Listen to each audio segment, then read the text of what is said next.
রমজান মাসে সিয়াম পালন করা প্রত্যেকটা মুসলমানদের জন্য কর্তব্য, কারণ এটা ফরজে আইন, আল্লাহ সুবহানাহু ওয়া তাআলার একটা আইন, এটা পালন করতে হবেই।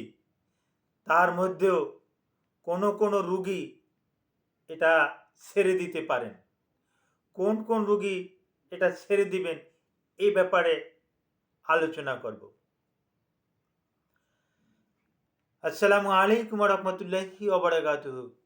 আমি ডাক্তার মীর শহীদুল ইসলাম। আমার চেম্বার শুভেচ্ছা 255, শেখগাঁর, সিলেট।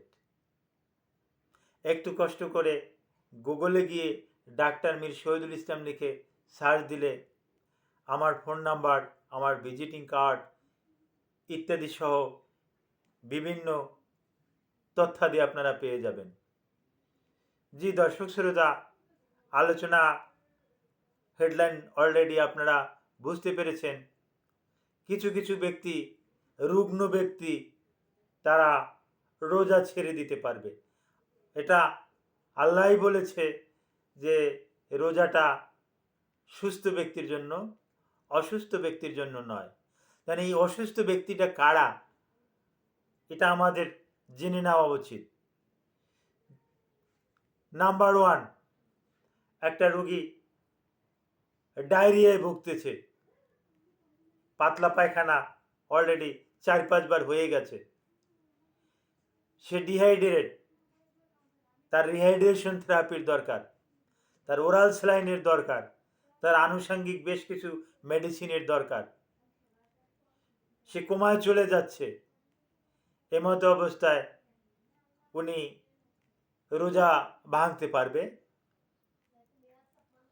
নাম্বার 2, সিকেডের রুগী, ক্রনিক রেনাল ডিজিজের রুগী, এরা রোজা ভাঙতে পারবে। হাইপোগ্লাইসিমিয়ার রুগী, হঠাৎ করে ব্লাডের সুগার টেস্ট করতে দেখা গেল যে 3.5 মিলিমোলের কম আছে শর্করা।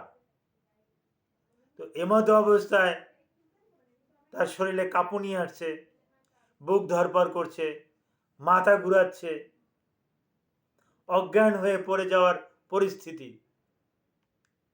এমতো অবস্থায় উনি সিয়ামটা ভঙ্গ করতে পারবে। আরও কিছু কিছু জটিল কঠিন রোগ আছে। এই রোগগুলোতে যদি উনি আক্রান্ত থাকে, বিশেষ করে ক্যান্সারের রোগী, কেমোথেরাপি নিচ্ছে, রেডিওথেরাপি নিচ্ছে, এ সমস্ত রোগীদের জন্য সিয়াম ভঙ্গ করার নির্দেশ ডক্টররা বিশেষ বিবেচনা করে শরিয়াসম্মতভাবে ওলামায়ে কেরামদের সাথে আলাপ আলোচনার সাপেক্ষে নিষেধ করে দেয়। বলে আল্লাহ সুবহানাহু ওয়া তাআলা যদি আপনাকে ভালো করে, পরবর্তীতে আপনি সুস্থ অবস্থায় আবার এগুলো কাজা করে নেবেন। Thank you all.